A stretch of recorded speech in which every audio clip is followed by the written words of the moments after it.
Why I love shooting videos with Reut is that we have these amazing conversations where we get to think through and develop an idea from beginning to end. All right, but by 2030, we won't have the ISS anymore, so that's done. The International Space Station, and until 2030. As the station enters its third decade, it is busier than ever, developing technology for human exploration missions to the Moon and Mars. And now we need to start discussing Axiom Space Station. This will be really the first time a fully commercial element has been part of the complex. Axiom Station is going to allow humanity to be a multi-planet species. We'll go to the moon before we have multiple space stations. So we'll have one, and then the moon. When you say we, who is we? Who will go back to the moon first? Russia's Roscosmos has long stood as NASA's most prominent competitor, followed closely in more recent years by the European Space Agency. Close behind and catching up very quickly, though, are the final three of the world's big six agencies: the China National Space Administration, the Japan Aerospace Exploration Agency, and the Indian Space Research Organization. The CNSA, JAXA, and ISRO. Well, it's not going to be the Russians. I think they're stuck. China, for sure. India, I think, are they a part of the ISS? No, they're not. But they have a very strong space program. Consists of what? A lot of launches, a lot of technology development. Maybe they are thinking of new astronauts, Indian astronauts as well. Let's say, miraculously, we have a moon base. A research station. Research station, moon base, whatever. Okay. And then we're going to send people there. By whom? Who's going to send? Again. It's because it's very different who's going to send. Great point. Let's table it for a minute. Yes. Okay. So we have national astronauts and private astronauts, which is the right framing. Yes.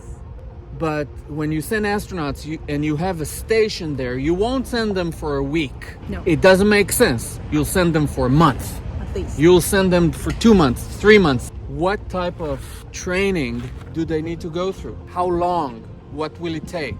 No one has done it before. How do you train people to stay on the moon for a month, for 2 months? And maybe it's a non-issue because food is simple. You send them probably to Antarctica for a few months as well.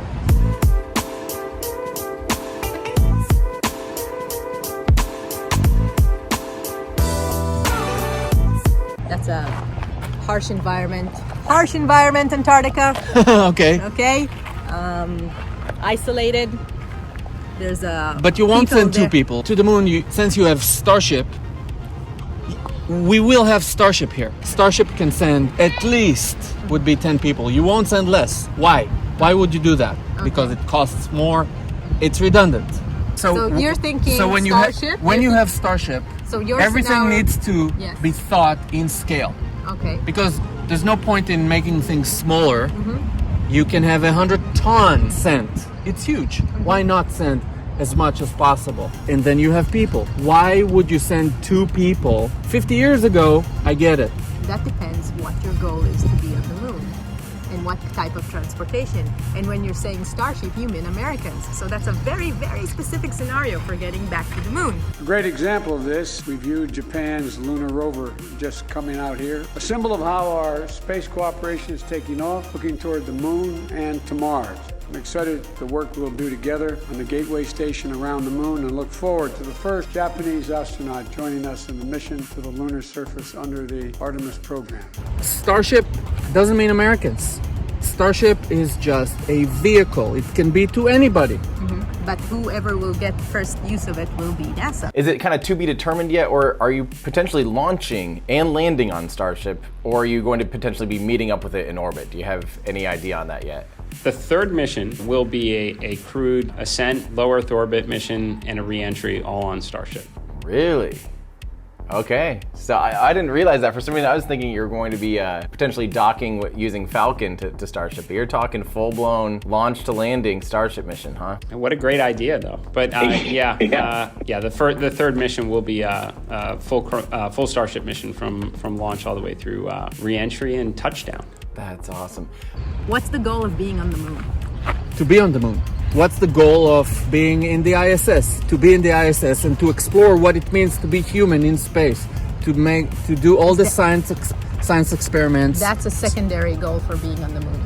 I'm telling you right now, that's a secondary goal to being on the moon. Getting human back on the moon is about national pride. Sure. For every country. Sure. And it's about having a defense and military strong point. Because the moon, it's huge and it's overseas a substantial part of, planet Earth. Yeah. And you can do a lot of interesting stuff when you are the moon and when you control the moon. Like when you have a substantial, real estate on the moon. You can have real estate, but you don't control the moon. Nobody controls the moon. Correct. But once you put your legs there and you put your weapons there, then you do have control of a lot of things. You have an overview effect for all the different satellites that are orbiting, all the different crafts that are orbiting planet Earth.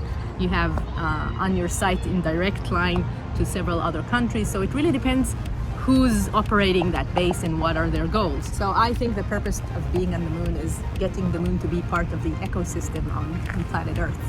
That's the only way you can you can substantiate why you're staying at the moon. You have to do the things on the moon that will give you some sort of a profit and will help you for life on Earth. Not just being on the moon for the sake of the moon, but everything you go there is going to have to be related to the ecological issues on planet Earth, to the economic issues on planet Earth. It's not going to be like a completely separated, isolated environment. Antarctica is very much connected to the rest of the planet, and the moon is going to be the same. It's like a different continent. Valid point. And it will grow generations of scientists also. It will completely blow our mind away. Like there's going to be completely new science and stuff happening on the moon. Things that have to do New science. New science and old science that's going to be performed much better. Astronomy from the dark side of the moon is going to be amazing. Yeah. Amazing opportunities there. And also, for instance, we now get some of our energy from nuclear plants, and we don't like it here on planet Earth, but we can do something very nice on the moon because it's the moon, it's not planet Earth. So everything that has to do with getting power from nuclear plants can accelerate basically on the moon, for instance, in my opinion. אתה צריך להגיד לאנשים שזה לא כאילו חתיכת חרא גדולה. So we were talking about I was talking. You were asking questions. You need to talk more. I'm talking. No, I'll keep talking.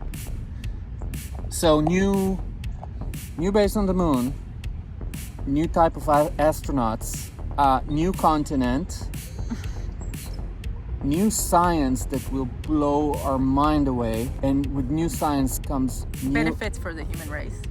New education. Generations of children will crave.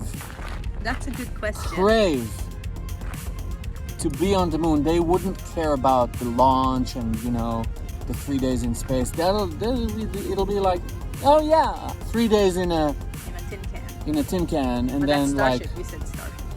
Well, you drove with me inside Tesla today, right? Yeah. Starship is gonna blow everything up. Yeah. Like that's science fiction. It is. The notion of starting small, like the first man on the moon, that's women. Yes, and a woman and women. Let's just have women astronauts and be done with that. I'm good. Yeah. So, and then they will land on the moon. If it's children, they will adapt like there's no tomorrow.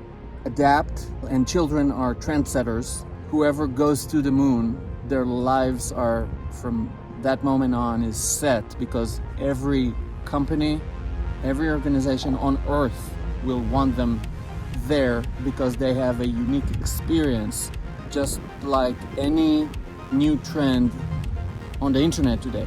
Kids will be a source of understanding what's coming and what type of experience we need to build on the moon, because we will be too old to build for ourselves. We'll need to build for them. But also we will need to teach them how to survive, how to prosper, because we make one mistake on the moon and we die. I'm not saying they will be one of the first hundreds of people that will be on the moon. Maybe they will be one of the first thousands. Maybe with their parents. And if they're coming with their parents, it can be the beginning of building something outside of Starship. What about education on their kids? Do we bring teachers? Like, how do we do that? Is it remote, like on Zoom? And if we bring one kid, we need to have a community of children so they're not alone, so they have other children they can be with. And like, how are we scaling children? All amazing questions that have no answer yet. Did I speak enough?